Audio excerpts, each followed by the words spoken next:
लोके रतिरविठ्ठलेशे मतिरविठ्ठलेशे गतिरविठ्ठलेशे सदा वै ममास्तु। सर्वप्रथम साक्षात श्री भगवानનું નામાત્મક સ્વરૂપ એવા શ્રી ભાગવતજીના ચરણોમાં દંડવત નમસ્કાર કરી ખૂબ સુંદર રીતે શ્રીમદ ભાગવતનું કથાપાન કરાવી રહેલા પ્રિય શાસ્ત્રીજીને શુભ ભાવ અર્પિત કરી બધા અત્ર ઉપસ્થિત આયોજકોને શુભાશીર્વાદ પ્રદાન કરી ઉપસ્થિત ગામ બહાર ગામના બધા વૈષ્ણવો, શિવરાજગઢની અંદર આજે ખૂબ સુંદર એવો અવસર પ્રત્યક્ષ થયો છે, જે અવસરની અંદર શ્રીમદ ભાગવતનું કથા રસપાન આપણને બધાને પ્રાપ્ત થઈ રહ્યું છે. વૈષ્ણવો, શ્રીમદ ભાગવત એટલે સાક્ષાત ભગવાનનું નામાત્મક સ્વરૂપ છે. શ્રીમદ ભાગવતની મહિમાનું વર્ણન કેટલું કરવું? એક વ્યાવહારિક ઉદાહરણ જો તમારે જોવો હોય તો તમે એવી રીતે જોઈ શકો કે અમે લોકો જ્યારે પ્રવાસમાં હોઈએ, બહાર ગામ ગયા હોય, કોઈક વખત શ્રી ઠાકુરજીનું સ્વરૂપ જ્યારે અમારી સાથે બિરાજમાન ન હોય અને અમારે ક્યાંક ભોજન કરવાનો અવસર ઉપલબ્ધ થાય, હવે અમે તો શ્રી ઠાકુરજીને દર્યા વિના તો ભોજન કરે નહીં કોઈ, તો એવા સમયે શ્રીમદ ભાગવતની જે પુસ્તક છે એ શ્રીમદ ભાગવતના પુસ્તકને ભોગ ધરીને પણ અમે ભોજન કરીએ છીએ. તો એનો કારણ શું કે જેટલું મહત્વ ભગવાનના સ્વરૂપનું છે એટલું ને એટલું મહત્વ ભગવાનના આ નામાત્મક સ્વરૂપ શ્રીમદ ભાગવતનું પણ છે. કોઈ ભેદ નથી. ઓલું પ્રત્યક્ષ રૂપાત્મક સ્વરૂપ છે અને આ નામાત્મક સ્વરૂપ છે. તો એવો શ્રી ભાગવતનો મહિમા છે. અને શ્રી ભાગવત તો સનાતન છે, એમાં તો ભગવાનની 10 લીલા બિરાજમાન છે, એટલે એ તો સત્ય સનાતન છે. પરંતુ શ્રી આચાર્ય ચરણોએ શ્રીમદ ભાગવતની શું વિશિષ્ટતા બતાવી કે જેના કારણે શ્રી મહાપ્રભુજી અને ભાગવતને કોઈ અલગ ન કરી શકે. એ વિશિષ્ટતા એ છે શ્રી ભાગવત ગૂઢાર્થ પ્રકાશન પરાયણ.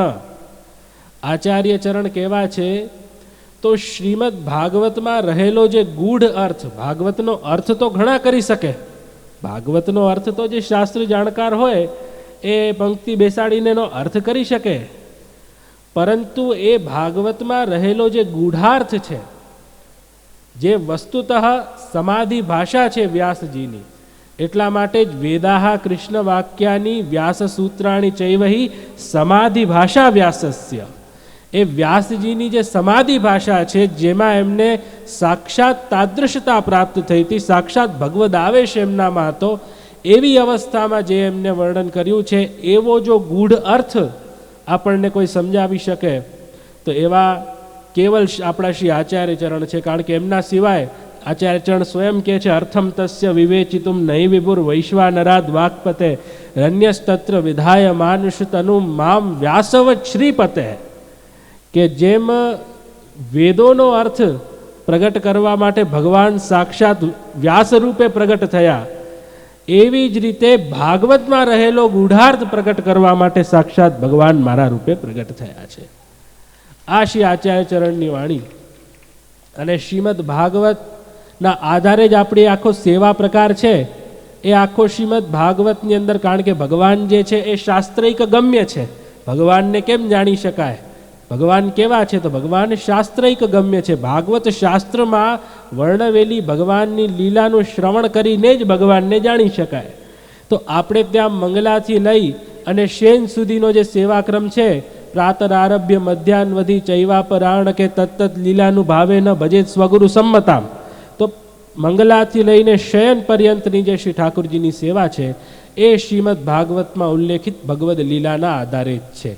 આજથી 5000 વર્ષ પહેલાં કે લાખો વર્ષ પહેલાં સારસ્વત કલ્પમાં જ્યારે ભગવાન જેવી રીતે નંદરાયજીના ઘરમાં જાગતા, સ્નાન કરતા, શૃંગાર ધરતા, ભોગ રોકતા, ગૌચારણ કરવા પધારતા, સંધ્યા આરતી કરાવતા, શયન ભોગ રોકતા ને પોડતા, એટલે ભગવાનની આખી દિનચર્યા. તો આપણા લોકોની દિનચર્યા તો ફરતી રહે.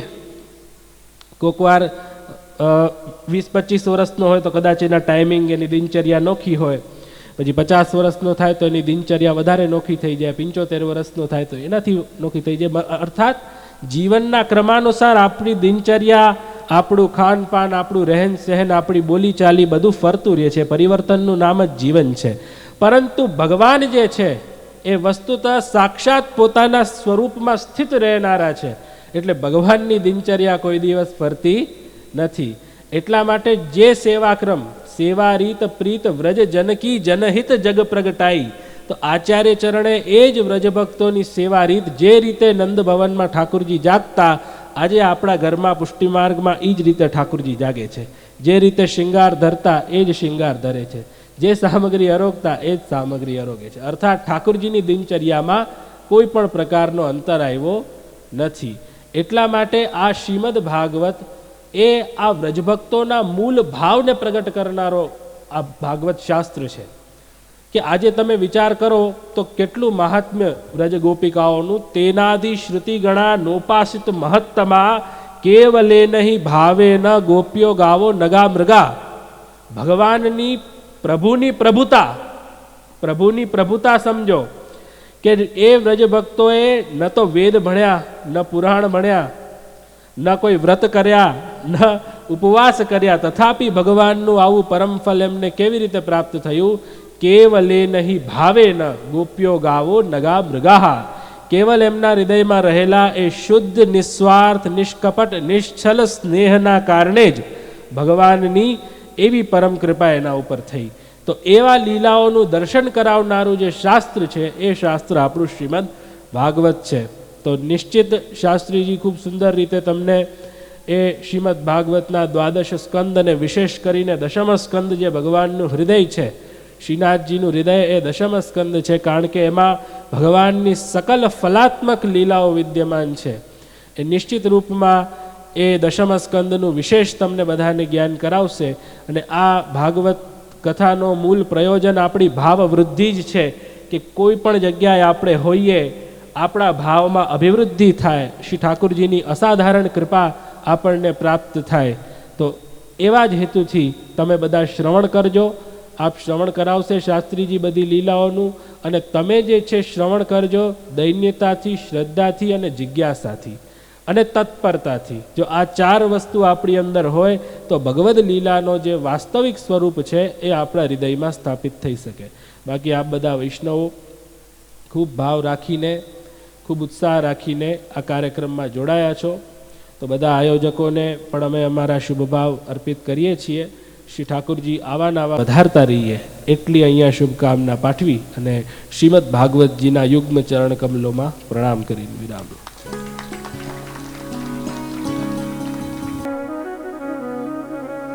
વાકપતિ એવા શ્રી વલ્લભ પ્રભુના ચરણારવિંદના અંદર દંડવત કરી, ભાગવતજીના ચરણારવિંદના અંદર દંડવત કરી અને મનોરથી પરિવારને એક વિનંતી કરું કે જે જેને માલાજી ધરાવે ત્યારબાદ ચણસ્પસનો કાર્યક્રમ, પણ ચણસ્પસ થોડા વૈષ્ણવ આવજો, ભીડ ન થાય તેનું ધ્યાન રાખજો. આપને પરિશ્રમ ન પડે તે વસ્તુનું ખાસ ધ્યાન રાખજો વાલા વૈષ્ણવ. બોલો શ્રી વલ્લભાધીશ કી જય, શ્રી વલ્લભાધીશ કી જય, શ્રી વલ્લભાધીશ કી જય. राजन के राजा गौ ब्राह्मण प्रतिपाल हमारे नाथ, दीन दयाल भक्त शरण वत्स प्रतिपाल, गोलोक के आधार व्रज के आधार, गौ प्रतिपाल ब्राह्मण प्रतिपाल. बोलो श्री वल्लभाधीश की जय.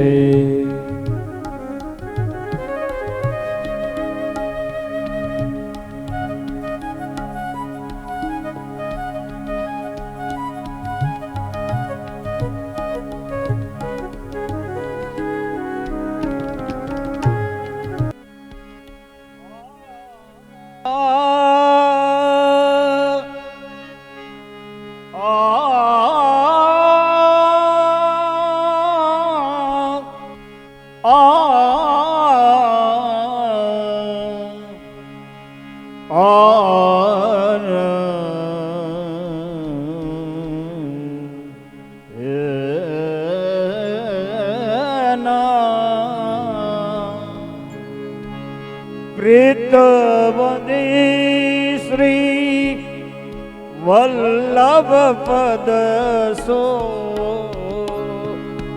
ઓરન મન में आवे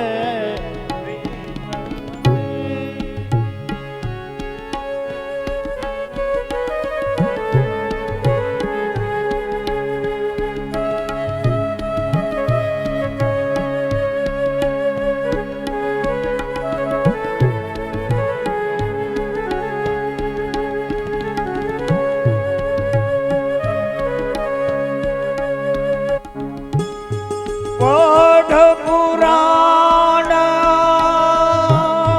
सट दर्शनानी के जो कछु को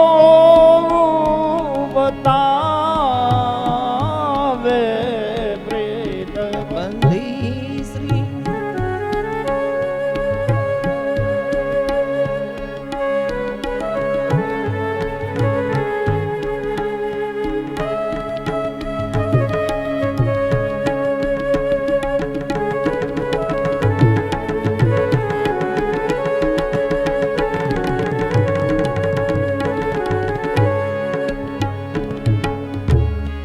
जब ते अंगीकार कियो है मेरो तब ते अन्य न सुहाये जब ते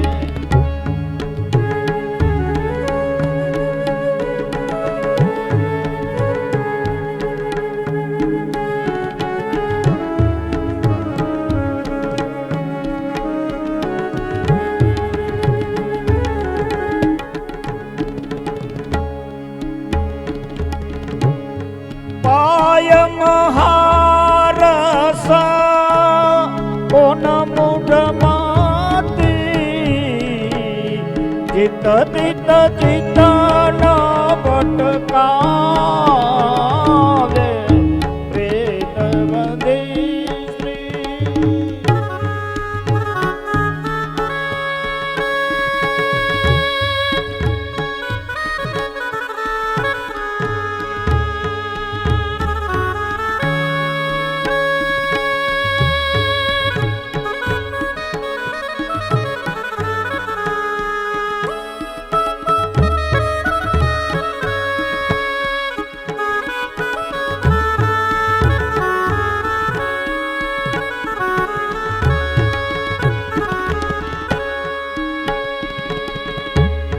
जाके भाग्य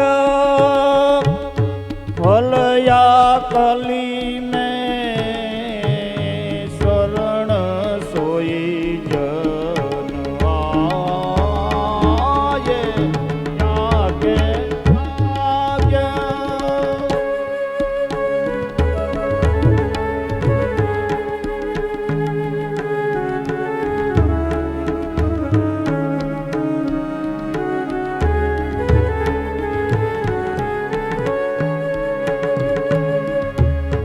नंद नंदन को निज सेवक है रे गढ़ कर गहावे प्रीतवदी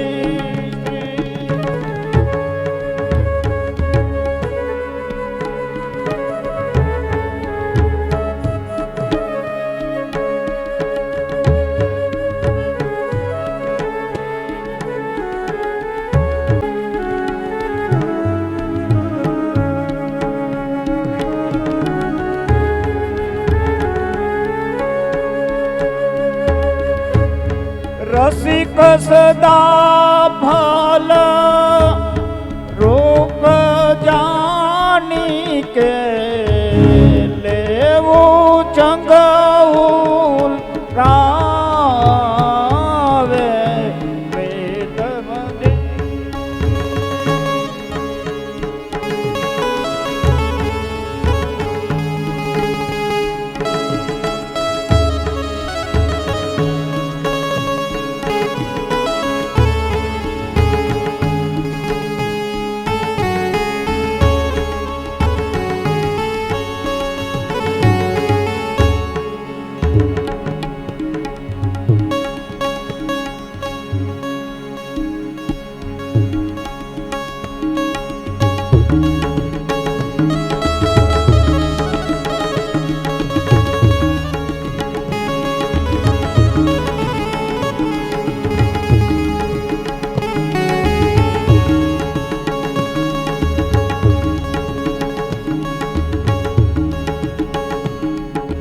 વલ્લભ વર ઘેરે આવ્યા રે આજ મારા